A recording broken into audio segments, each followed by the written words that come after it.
guys, today we're going to take this old desk that is way too unusable for our space and turn it into a beautiful piece of furniture that includes not only a pantry, but space for my things and a workspace that works for both of us. Stay tuned. This is the template I made with butcher paper for the curve on the ceiling.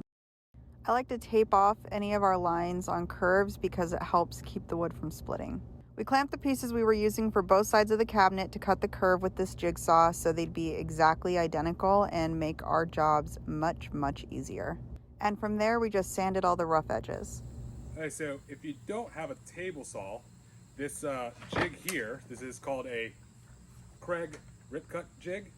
It does rip cuts on plywood, which you normally would use a table saw for. But with this one, you can just use any skill saw and you can attach it, and this whole upper portion here slides back and forth to proper measurements. So when you set your measurement, you need to cut multiple pieces of wood the same width or length. You can cut them down with this, and then it'll maintain that width. And when you're building things like cabinets where you want everything to be nice and flush and the same, you can duplicate that. Baby, what did you just do? Nothing. I don't think it's nothing.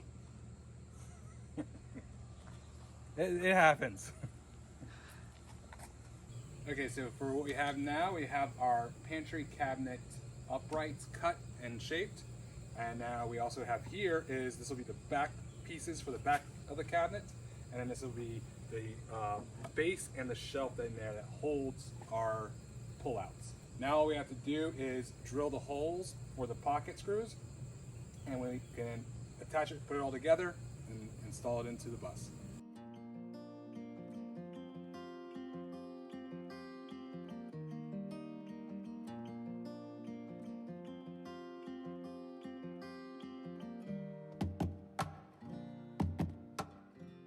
Okay, so I have my base on our cabinet here, and now I'm about to put in the middle shelf here.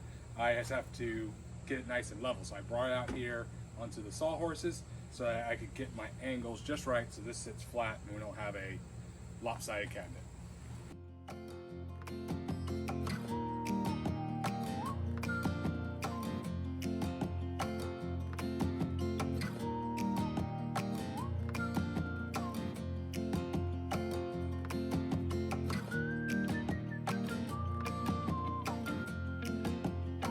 So we have our pantry cabinet basically completed. We still need to put frames on it and everything, and faces obviously, but this is where we're going to go test fit it.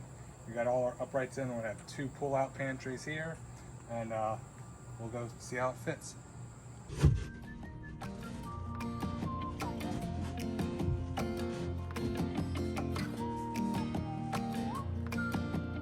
Pull-outs are in. Look at that. Good job. That's those drawers. Yeah.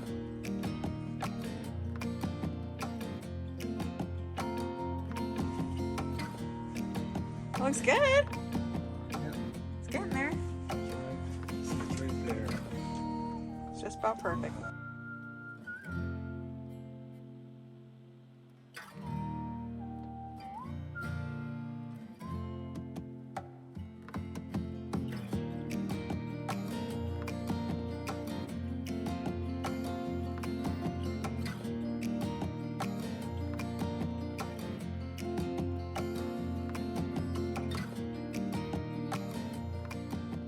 So I'm building the drawers for our flex desk, which is going to be a makeup area for my wife and a workstation for me.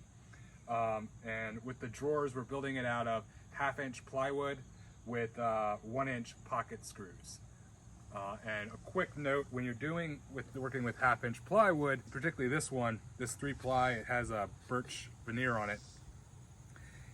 It's a little bit less than a 1/2-inch. So I set my Craig jig to 5/8, which is right between the 1/2-inch and 3/4-inch mark.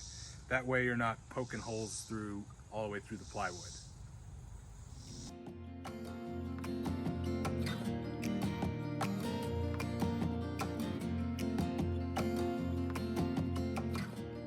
Okay, so I'm installing the drawer slides here for our middle drawer in our cabinet, in our desk. And with this, You can buy expensive jigs to hold your drawer slide in place so that you can set it in and screw it in, so you're not trying to hold it at the same time you're screwing it in. Instead of buying a jig, I made this jig. All it is 2 pieces of wood screwed together at a right angle, so then you can set it in there like this, and it'll hold your drawer slide up. You clamp it like this, and then you just hold it up against there like that, set your screws in, pop the clamp off. Then when you want to install the actual drawer, you set it up here this way. Now I usually put little marks on the back so that you can see how high it's sitting, because you don't want it sitting flush to the wood. You set it here, clamp it into position, and then you can set your drawer on it like this. It'll hold your drawer, and then you pull your drawer slide out, line it up where you need it to have it, screw it in, and then your drawer should be properly aligned so it slides in and out perfectly. What we got? What we got? We got wood. Well, MDF and wood. Wood trim. That for the desk? Finish out our cabinets. Yeah. Cabinet and desk area. All right, let's check out and get out of here. Got some lunchtime.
Once the paint was dry, we installed a dimmer switch and a brand new outlet into the desk as well.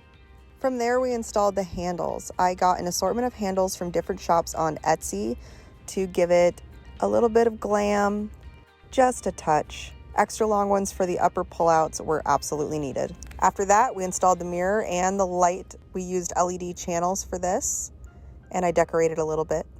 To show you, we have 2 8-inch wide, 22-inch deep pullouts in the pantry. We also have a pullout that is 5 inches wide in the desk. For the drawers, the bottom drawer is 22 inches deep, and then the top 2 drawers are 20 inches deep. They're 10 inches wide, and they vary in heights, the bottom being 13 inches high, the middle being around 7 inches, and the top being about 3 inches. I also got a stool that adjusts and also has a bit of storage inside of it. You can flip the top to have a little table, or if you want, you can just use that as an extra seat. Great for guests. Quick reminder of what the original desk looked like. And here is the finished result. I am so happy with this.